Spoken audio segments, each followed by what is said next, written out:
The morning air on the wraparound porch was crisp, carrying the scent of damp pine needles and the rich, dark soil of the 300-acre agricultural estate I had spent every waking hour of my adult life turning into a multi-million-dollar supply empire. I was standing against the heavy cedar railing, a steaming mug of black coffee warming my hands, letting the morning breeze catch the heavy, copper-red curls falling over the collar of my worn denim jacket. It was a perfectly quiet, insulated Saturday. 35 years of relentless, obsessive work had built an impenetrable fortress around my life. I didn't let people in easily. I certainly didn't share my bank accounts, my property, or my peace with anyone. I was fundamentally, fiercely independent. Then, the crunch of tires on the long gravel driveway shattered the silence. A silver sedan with faded paint pulled up to the front steps. A man wearing a cheap, ill-fitting gray suit and scuffed shoes stepped out. He didn't look like a vendor. He didn't look like a lost tourist. He walked with the bored, mechanical efficiency of a man who delivered bad news for a living. He climbed the 3 wooden steps to the porch, holding a thick, heavy manila envelope in his right hand. "Claire Sutton?" he asked, his voice flat and completely devoid of emotion. "Yes, can I help you?" I replied, taking a step back, a sudden, inexplicable knot of anxiety tightening in my stomach. He didn't explain. He didn't verify my identity further. He simply thrust the heavy envelope against my chest, forcing me to instinctively grab it to keep it from falling. "You've been served," he mumbled, turning his back immediately and walking down the steps. He was back in his car and kicking up gravel down the driveway before my brain could even process the interaction. I stood frozen on the porch, the heavy manila envelope resting in my hands. It felt unnaturally heavy, radiating a strange, bureaucratic dread.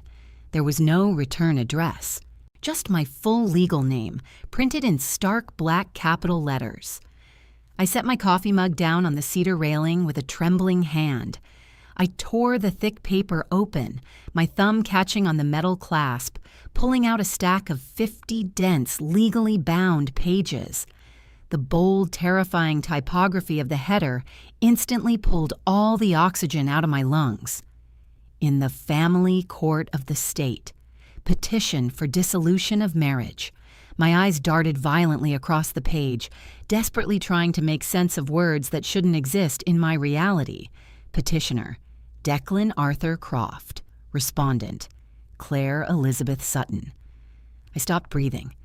The paper began to shake violently in my hands. I didn't know anyone named Declan Arthur Croft. I had never heard that name in my entire 35 years of existence.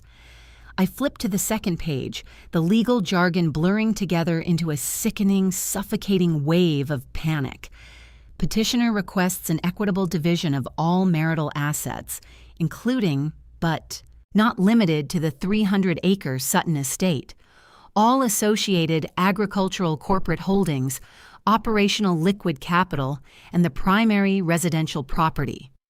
Petitioner requests permanent spousal support in the amount of $15,000 per month, citing the respondent's role as the primary financial provider during the tenure of the marriage. My knees gave out. I didn't gracefully lower myself. I physically collapsed, my knees slamming hard against the solid hardwood of the porch, the heavy stack of legal documents scattered across the wooden planks around me. The ceramic coffee mug I had placed on the railing tipped over, shattering on the ground, hot black liquid seeping into the wood. But I couldn't feel it. I was having a massive, blinding panic attack. My chest heaved as I hyperventilated, the edges of my vision turning black. It wasn't just a lawsuit, it was an absolute, terrifying violation of my reality. A complete stranger had legally anchored himself to my identity. He had bypassed my fortress, bypassed my security, and placed a federal claim on half of my blood, sweat, and tears. I felt utterly, hopelessly exposed, like my entire life had been hacked open and laid bare on a surgical table. I blindly reached into the pocket of my denim jacket with a shaking, numb hand and pulled out my phone. I hit the speed dial for David, my estate attorney, a viciously sharp litigator who had handled my grandmother's probate 2 years ago. He answered on the third ring.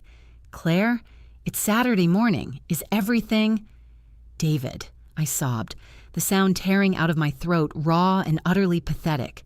I sounded like a terrified child. "David, there was a man on my porch. He handed me papers. Divorce papers, David. Someone is suing me for divorce, and he wants half my farm. I don't know who he is. I'm not married. I've never been married." The line went dead silent for 2 seconds. When David spoke again, the friendly weekend tone was completely gone, replaced by the clinical high-speed focus of a crisis lawyer. "Claire, breathe. Pick up the first page of the document," David commanded. "Look at the top right corner. Read me the docket number and the filing jurisdiction." I scrambled on my hands and knees across the porch, my fingernails scraping against the wood as I grabbed the primary petition. Tears were streaming down my face, blurring my vision. I blinked hard, forcing my eyes to focus on the stamped ink. "Docket 44-B-902, I gasped, my chest heaving. "Family court, filed yesterday morning." I heard the frantic, rapid clicking of David's mechanical keyboard on the other end of the line as he logged directly into the state's judicial database. 10 agonizing seconds passed. The silence was suffocating. "I have the file," David said. His voice was incredibly heavy.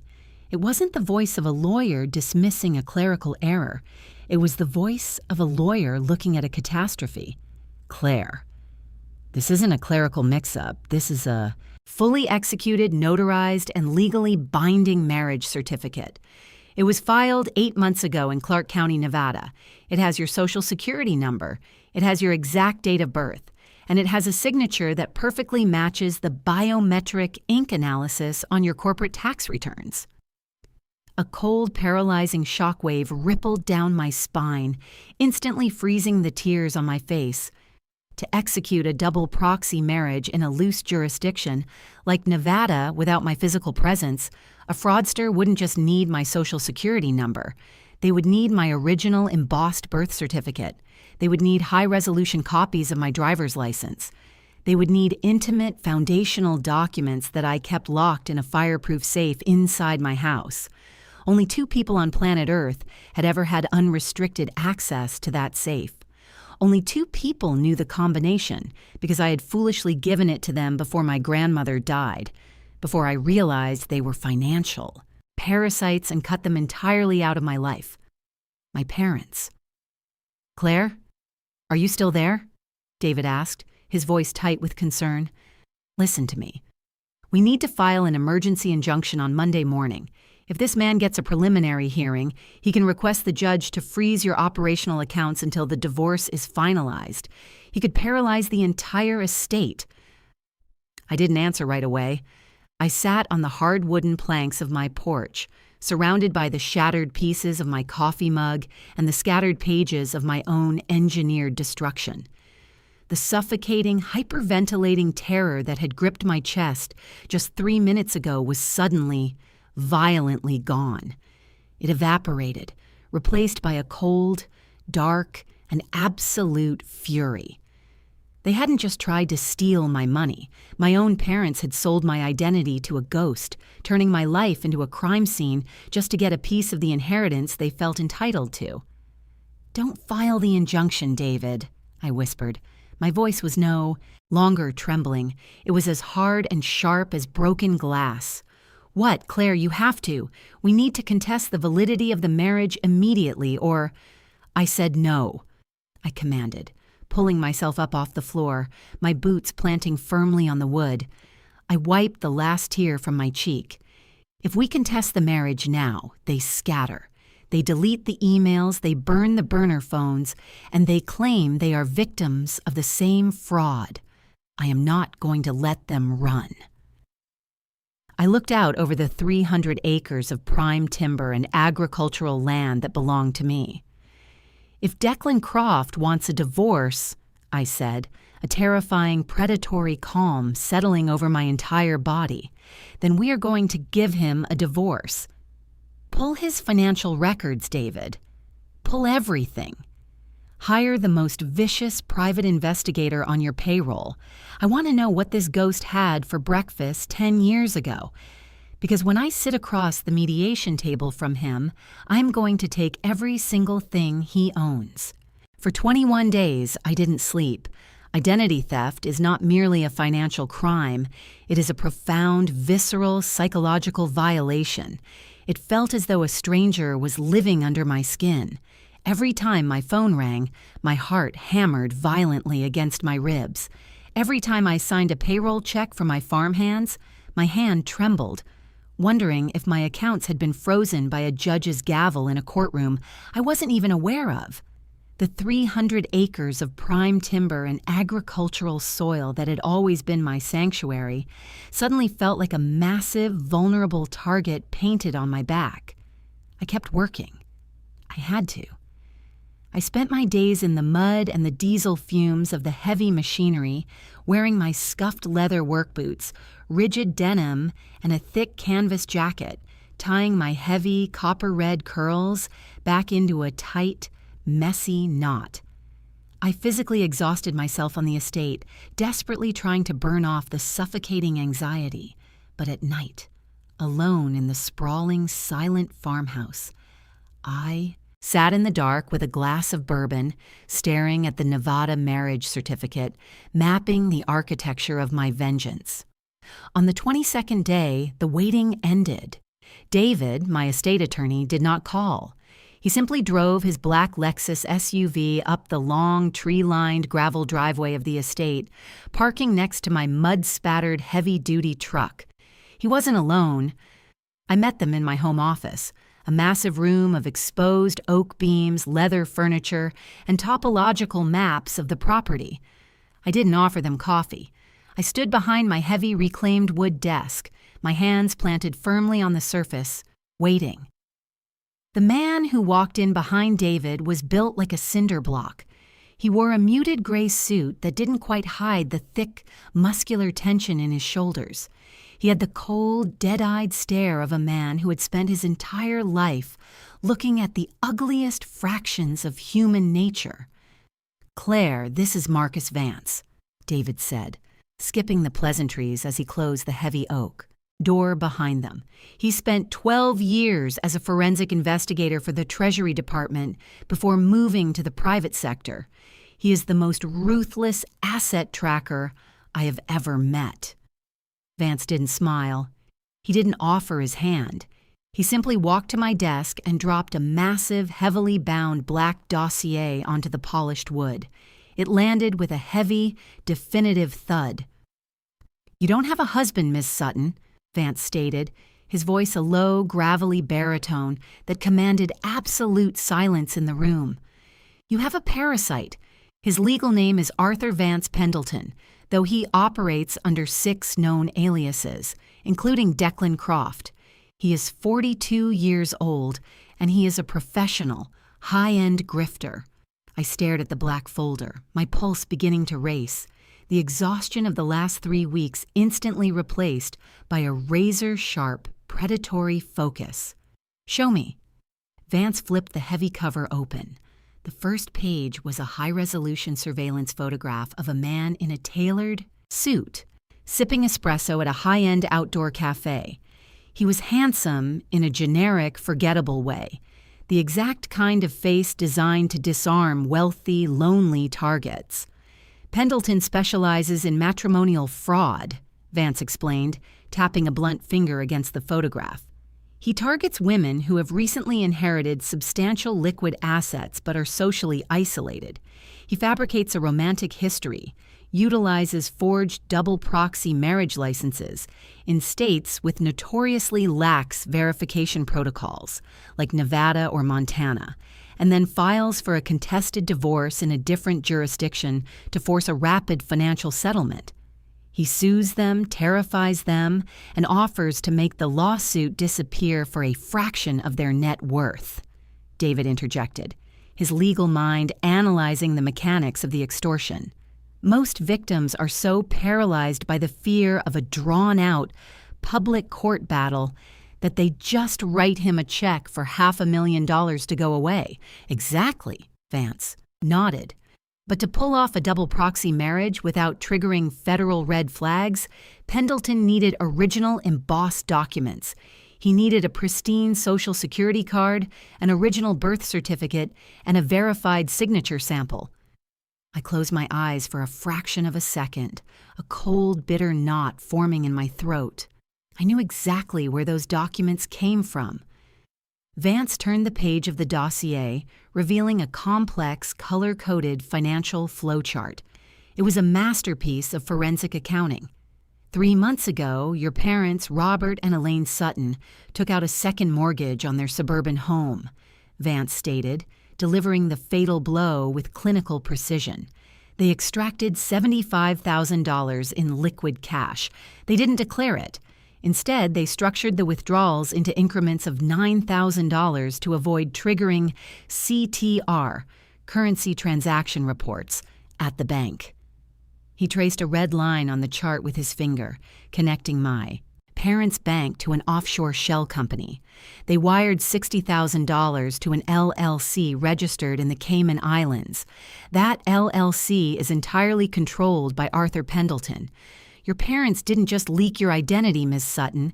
They financed the hit. They paid him a retainer to legally hijack your life, with the obvious expectation of a massive kickback once he successfully extorted half of your agricultural empire in the divorce. The silence in the home office was absolute. The sheer sociopathic magnitude of the betrayal hung in the air like a physical weight. My own flesh and blood had mortgaged their house to hire a financial assassin to destroy me. They thought I was just a solitary farmer who would break under the pressure of a courtroom. They thought I would cry, panic, and hand over the keys to the kingdom. I looked down at the financial flowchart. I traced the black ink representing Pendleton's Cayman Islands LLC. Does he have other money in that offshore account? Mr. Vance? I asked, my voice dropping into a terrifyingly calm, deadpan register. Money from his previous victims? Vance let out a dry, humorless chuckle. Oh, yes. Pendleton is a highly successful parasite. We pierced the corporate veil of the LLC using a shadow audit. He has roughly $2.4 million sitting in that account, completely undeclared to the IRS. I slowly lifted my head. I looked at David, my attorney, and then at Vance. A slow, deeply dangerous smile finally broke across my face, cracking the cold, exhausted mask I had worn for 3 weeks. David, I said, the copper-red curls falling over my shoulders as I leaned over the heavy dossier. Declan Croft filed for divorce under the premise that we are legally married, correct? Yes, David answered cautiously, adjusting his glasses, sensing the sudden, violent shift in the room's atmosphere. He filed in a community property state. He is claiming that 50% of everything you own belongs to him. If we are married under the eyes of the law, and we are entering a contested divorce regarding community property, I paused, letting the brilliant, lethal realization sink in. Then under the rules of legal discovery, I have the absolute unrestricted right to conduct a forensic audit of his marital assets, because technically, his money is my money. David's eyes widened behind his glasses. The legal mechanic clicked into place. Claire, if he hides that $2.4 million during the financial disclosure phase of the divorce and signs a sworn affidavit under penalty of perjury, he commits a federal crime, Vance finished the thought, a sharp, predatory grin mirroring my own. Fraud, perjury, and actively attempting to conceal assets from a family court judge.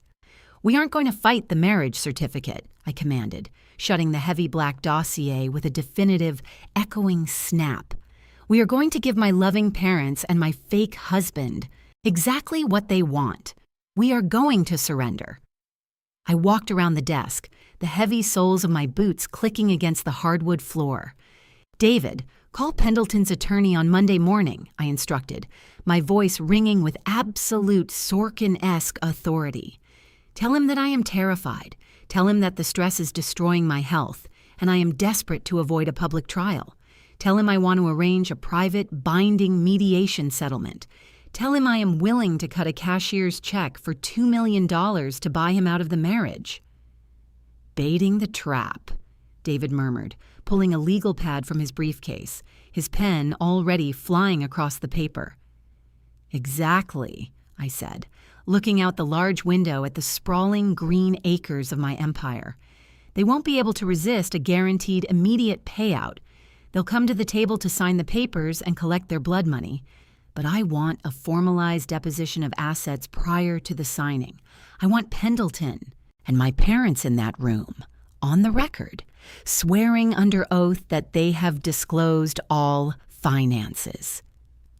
I turned back to the two men, the absolute zero temperature of my anger radiating through the room. "And when they lie on that federal recording," I whispered cleanly, "we aren't just going to send them to prison. I am going to use the community property laws they tried to use against me, and I am going to legally confiscate every single dime that con artist has ever stolen." The air conditioning in the glass-walled conference room on the 42nd floor of David's downtown law firm was set to a clinical, freezing 64 degrees. It smelled of lemon polish, expensive leather, and the impending catastrophic destruction of 3 human lives. I sat perfectly still on one side of the massive mahogany table. I had abandoned the heavy canvas work jackets of the farm. Instead, I wore a tailored, sharp navy blue blazer over a crisp white silk blouse, paired with dark, rigid denim, and my custom leather boots. My copper-red curls were pulled back tightly into an uncompromising, severe knot at the base of my neck. I had spent the last 48 hours actively practicing the physical manifestation of defeat. I rounded my shoulders slightly. I kept my gaze lowered. I let the natural exhaustion of my insomnia paint dark, bruised shadows under my green eyes. I looked exactly like a broken, terrified 35-year-old woman who was about to surrender her empire just to make the nightmare stop. Across the wide expanse of polished wood sat the architects of my misery. Arthur Pendleton, operating under the legal fiction of Declan Croft, leaned back in his plush leather chair with breathtaking sociopathic ease. He wore a bespoke charcoal gray Italian suit that cost more than a commercial tractor transmission. His teeth were perfectly capped, his hair impeccably styled, and the heavy scent of an aggressive, expensive cologne wafted across the table. He looked at me not with hostility, but with the patronizing, gentle pity of a predator, watching a wounded animal bleed out. Next to him sat his attorney, a sweaty, fast-talking strip mall litigator who was clearly out of his depth in a high-rise corporate firm, but was aggressively salivating at the prospect of his contingency fee on a $2 million settlement. And seated directly behind Pendleton, forming a unified, physical wall of absolute betrayal, were my parents. Robert Sutton wore a cashmere golf sweater, his hands resting comfortably on his lap. Elaine Sutton clutched a designer handbag that she absolutely could not afford on her current credit score. They had willingly answered David's subpoena to appear as character witnesses to the marriage. They thought they were here to forcefully validate the fraudulent Nevada union, ensuring that I couldn't back out of the settlement at the last minute. They looked at me with expressions of faux parental concern, masking the vicious, ravenous greed burning in their pupils. In the corner of the room, entirely ignored by the 3 criminals, sat a quiet, unassuming woman. Her hands hovered expertly over the keys of a modern, digital stenograph machine. "Let the record reflect that it is 10:15 in the morning on Thursday," David said, his voice a smooth, frictionless baritone as he pressed the flashing red recording button on the conference table's central microphone. This is a sworn deposition and financial disclosure mediation regarding the dissolution of marriage between Declan Croft and Claire Sutton. All parties are present. All parties are represented by counsel." David adjusted his glasses and looked directly at Pendleton. "Mr. Croft," David began, seamlessly adopting the role of a meticulous, bureaucratic lawyer, just trying to cross his T's before handing over a massive check. "My client has agreed to a binding, non-disclosure settlement of $2 million in liquid capital to satisfy your claim of community property against the Sutton agricultural estate. However, before my client authorizes the wire transfer, state law requires a sworn, comprehensive disclosure of all your current assets and liabilities. We need to ensure there is no hidden marital debt that could fall upon my client post-dissolution."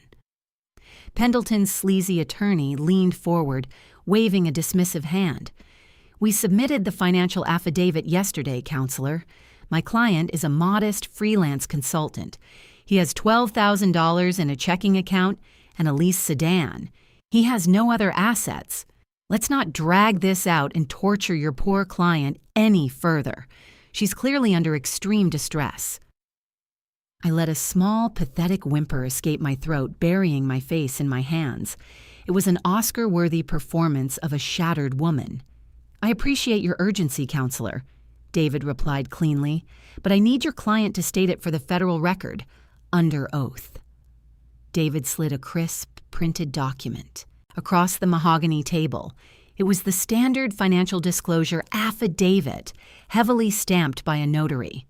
"Declan Arthur Croft," David said, his voice dropping an octave, carrying the heavy, undeniable weight of the law. "Do you swear, under penalty of perjury, pursuant to Title 18 of the United States Code, Section 1621, that this affidavit represents the absolute totality of your global financial assets? Do you swear that you possess no offshore holdings, hidden bank accounts, shell corporations, or undeclared liquidity?" Pendleton didn't even blink. The arrogance of a man who had successfully pulled this exact scam a dozen times before blinded him completely to the architecture of the room. He placed his perfectly manicured hand flat on the document. "I swear, under penalty of perjury," Pendleton stated clearly into the microphone, "I have fully disclosed my finances. I have no other assets." The court reporter's fingers flew across the stenograph, permanently carving the federal felony into the legal record. "Thank you," David said softly. He then shifted his gaze to the two people sitting behind the grifter. "Mr. and Mrs. Sutton, you are here under subpoena to verify the validity of this union. You are also under oath. Do you swear that you witnessed the relationship between your daughter and Mr. Croft, and that to your knowledge, this was a legitimate, cohabitating marriage?" Robert Sutton leaned forward, adopting a deeply solemn, paternal expression that made my stomach violently turn. "We do," Robert lied, his voice projecting clearly into the microphone.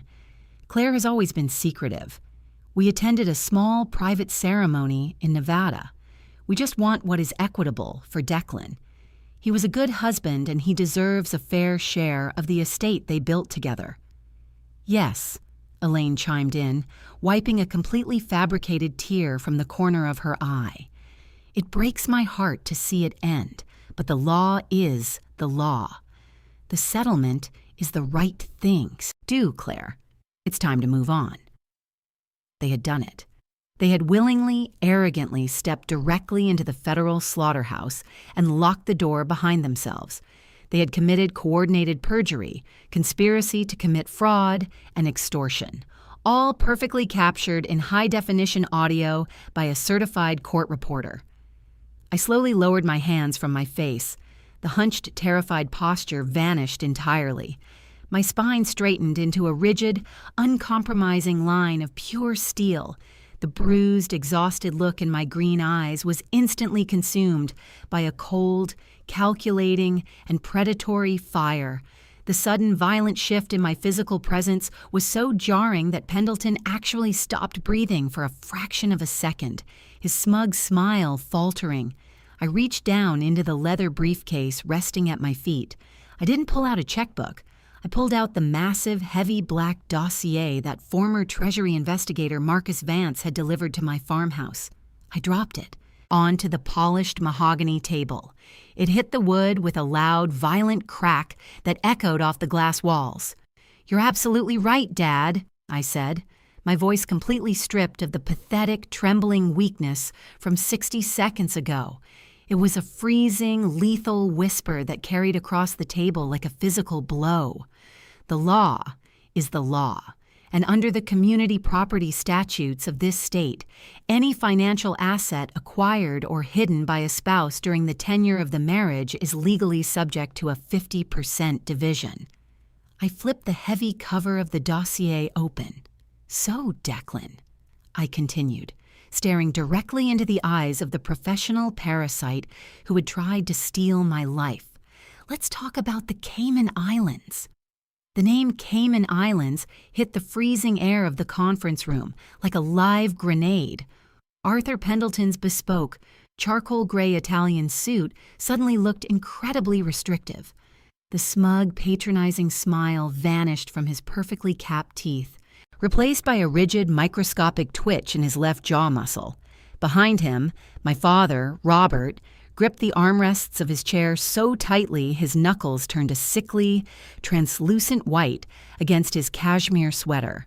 I object to this entire line of questioning," Pendleton's strip mall litigator stammered, his bravado instantly evaporating as he looked at the massive black dossier.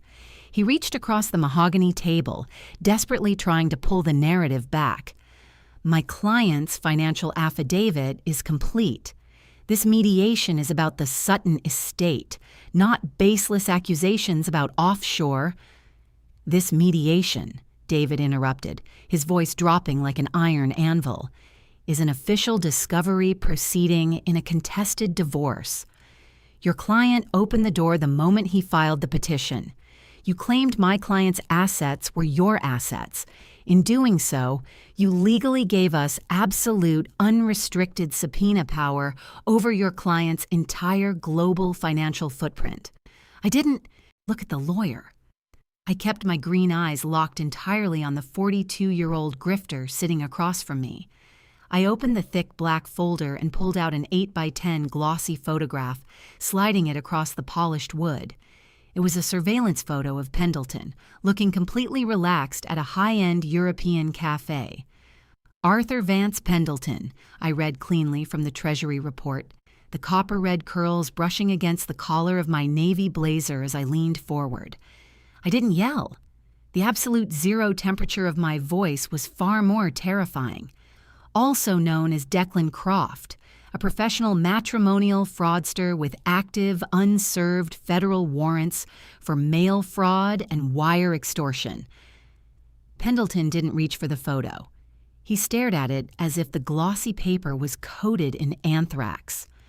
"This is absurd," Elaine, my mother, gasped from the back row.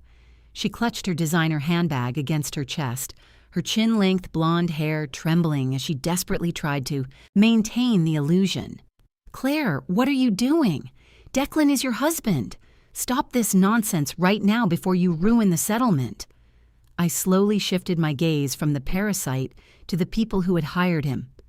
"3 months ago, Mom," I said, my voice adopting the clinical, devastating precision of an auditor dissecting a crime scene. "You and Dad took out a $75,000 second mortgage on your suburban home. You extracted the liquid cash in structured increments of exactly $9,000. Robert's mouth opened, but no sound came out. The blood completely drained from his 65-year-old face. "You structured the withdrawals specifically to bypass the bank's currency transaction reports," I continued, sliding a massive color-coded forensic financial flowchart across the mahogany table directly toward them. "You then wired $60,000 to a shell LLC registered in the Cayman Islands, a shell company wholly owned and operated by Arthur Pendleton. You didn't just steal my birth certificate from the fireproof safe to forge a Nevada marriage proxy. You financed my destruction. You hired a hitman. We didn't, Robert choked out, a pathetic, reedy wheeze escaping his throat. He looked at Pendleton with wild, terrified eyes, realizing the grifter had left a massive, easily traceable digital footprint leading right to their front door. "But here is the truly beautiful part of your scam, Arthur," I said, bringing my focus back to the fraudster in the charcoal suit. I reached into the dossier and pulled out the final document, the bank statement. Because you were so incredibly greedy, you didn't just use that Cayman LLC to hide my parents' retainer. You used it to hide the life savings you extorted from your previous victims. I tapped my manicured fingernail against the bottom line of the offshore ledger. $2.4 million in undeclared liquidity, I stated clearly for the court reporters. Microphone. Pendleton finally broke. The slick, confident con artist shattered into pieces. He lunged forward, slamming his hands onto the mahogany table. "You can't touch that money. It's in an offshore trust. It has nothing to do with this." "It has everything to do with this," David replied smoothly, a vicious, predatory smile spreading across his face. He leaned over the table, delivering the legal kill shot. "You just swore under penalty of federal perjury that you only had $12,000 to your name. You actively concealed $2.4 million from a family court judge." I stood up slowly, the heavy soles of my leather boots planting firmly on the floor. I looked down at the men who had tried to take my 300-acre empire. "Under the family law statutes of this state, Arthur," I whispered, the cold, lethal logic of the trap finally snapping shut around his throat. "When a spouse fraudulently conceals marital assets during a divorce proceeding, the judge does not simply divide the hidden money in half. To punish the fraud, the court awards 100% of the concealed assets to the defrauded spouse." Pendleton froze. His breathing stopped. The terrifying realization hit his brain like a freight train. "You wanted to use the rules of a community property marriage to steal half of my farm," I said, leaning over the mahogany wood, my face inches from his. "Congratulations, husband. We are playing by the rules of marriage, and I am legally confiscating every single dime you have ever stolen in your entire pathetic life." Pendleton's attorney, the sweaty, fast-talking strip mall litigator, suddenly stood up. He looked at the financial flow chart. He looked at the sworn perjury affidavit his client had just signed, and he looked at the digital stenograph machine permanently recording the federal crimes. He didn't say a word. He violently shoved his legal pads into his briefcase, snapped it shut, and sprinted for the glass door of the conference room. He grabbed the heavy stainless steel handle and pulled. The door didn't move. It was locked from the outside. The lawyer rattled the handle in blind panic, his face pressing against the glass. "Let me out! I am formally withdrawing as counsel. I have nothing to do with this." I didn't look at the fleeing coward. I kept my eyes locked on Pendleton and my parents, watching the absolute, unadulterated terror consume them as they realized they were locked inside a glass cage. "The door isn't locked to keep you in, Arthur," I said softly, stepping back from the table and smoothing the lapels of my navy blazer. "It's locked to give the federal marshals time to secure the elevators." The heavy stainless steel handle of the conference room door did not rattle again. Instead, a sharp electronic click echoed through the glass walls as the magnetic lock was remotely disengaged from the reception desk. The heavy glass door swung open. 3 men stepped into the freezing, lemon-scented air of the 42nd floor. They did not wear bespoke Italian suits or cashmere golf sweaters. They wore dark utilitarian tactical windbreakers with the gold star of the United States Marshal Service pinned to their chests. Behind them walked Marcus Vance. my investigator, his cinder block frame filling the doorway, his dead-eyed stare locked directly onto the 42-year-old grifter at the table. Arthur Pendleton didn't try to run. The slick, arrogant, matrimonial fraudster simply collapsed back into his plush leather chair. The color drained from his perfectly tanned face, leaving behind a sickly, chalky white. He knew exactly what the men in the windbreakers meant. It wasn't a civil lawsuit anymore. It was a federal indictment.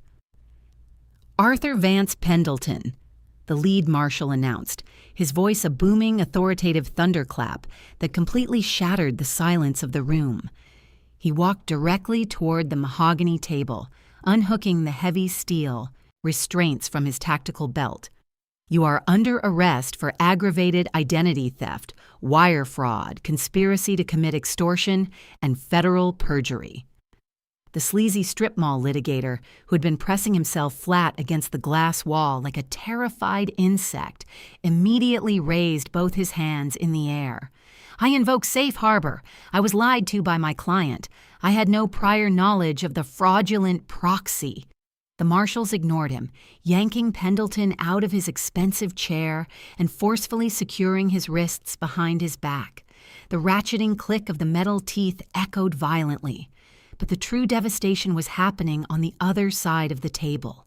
Robert Sutton, the man who had raised me, the man who had secretly mortgaged his own home to finance a hit on my life, let out a pathetic, trembling gasp. He stood up on shaky legs, reaching a hand out toward me. Claire, please," Robert begged, his 65-year-old voice cracking into a high-pitched, reedy whine. All the patriarchal authority was entirely gone. He looked like a terrified, broken old man. "You have to tell them we didn't know. We didn't know he was a criminal, Claire. We thought you needed someone. We thought it was a real marriage. You can't let them do this to us. We're your parents." I didn't blink. I didn't flinch. I stood perfectly still in my navy blazer and rigid denim, my copper-red curls framing a face made of absolute unforgiving stone. "You didn't think I needed someone, Robert," I whispered, delivering the final surgical cut with devastating precision. "You thought I needed to be broken. You thought if you squeezed me hard enough, I would panic, and you would get a piece of the inheritance you felt entitled to." "Claire, no!" Elaine shrieked. My mother fell to her knees, the designer handbag dropping to the floor, spilling its contents across the polished wood. Her chin-length blonde hair was a disheveled mess. She reached out, desperately, grabbing the hem of my blazer.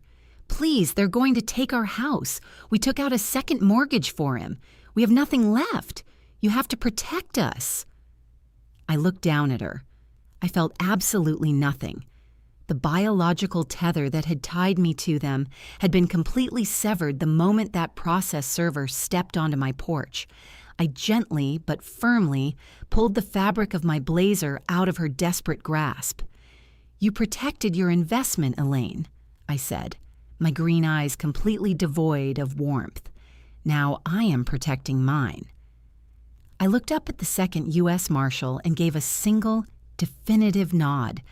The Marshal stepped forward, grabbing Robert by the arm of his cashmere sweater, while another hauled a sobbing, hysterical Elaine up from the floor. "Robert and Elaine Sutton," the Marshal recited, turning them toward the glass door. "You are under arrest for conspiracy to commit wire fraud, accessory to identity theft, and perjury." I stood silently next to David, my estate attorney, and watched the architects of my nightmare being frog-marched out of the pristine corporate conference room in Federal Iron. They were completely, hopelessly ruined, and they had built the slaughterhouse themselves. The legal fallout was a masterpiece of forensic warfare. Because Pendleton had arrogantly signed a sworn federal affidavit claiming we were legally married, David used the family court system as a weapon of mass financial destruction. We didn't just annul the marriage immediately. First, we allowed the family court judge to review the perjury and the hidden $2.4 million Cayman Islands account. Under state law, as punitive damages for fraudulent concealment of marital assets, the judge awarded me 100% of Pendleton's offshore money. Only after the wire transfer cleared my estate's accounts did the judge strike the forged Nevada marriage certificate from the federal record, erasing the ghost from my life permanently. Arthur Pendleton was sentenced to 15 years in a maximum security federal penitentiary. My parents, Robert and Elaine, having unknowingly left a flawless paper trail of bank wires and text messages to the grifter, were each sentenced to 5 years. Because they had blown their second mortgage on Pendleton's retainer, the bank foreclosed on their suburban home while they were awaiting trial. They lost absolutely everything. As for me, I didn't keep the $2.4 million of blood money. I used my pristine corporate network to track down the 6 other women Pendleton had previously extorted, and I quietly wired them their life savings back, with interest. 14 months later, the morning air on the wraparound porch was crisp, carrying the scent of damp pine needles and the rich, dark soil of my 300-acre agricultural estate. I stood against the heavy cedar railing, wearing my worn denim jacket, letting the morning breeze catch my heavy, copper-red curls. I held a steaming mug of black, coffee in my hands. The silver sedan was gone. The fake lawsuit was gone. The parasites were gone. 35 years of relentless, obsessive work had built an impenetrable fortress around my life, and I had just proven to the world exactly what happens to anyone stupid enough to try and break the gates. If your own parents stole your birth certificate, forged a fake marriage in another state, and hired a professional con artist to sue you for half of everything you owned, would you have paid the settlement just to make the nightmare go away? Or would you have played their game, audited their offshore accounts, and legally confiscated millions of dollars right in front of them? Let me know exactly how you would handle this level of sociopathic family betrayal in the comments below. If you love this story of cold, calculating justice, drop a like, subscribe to the channel, and I'll see you in the next video.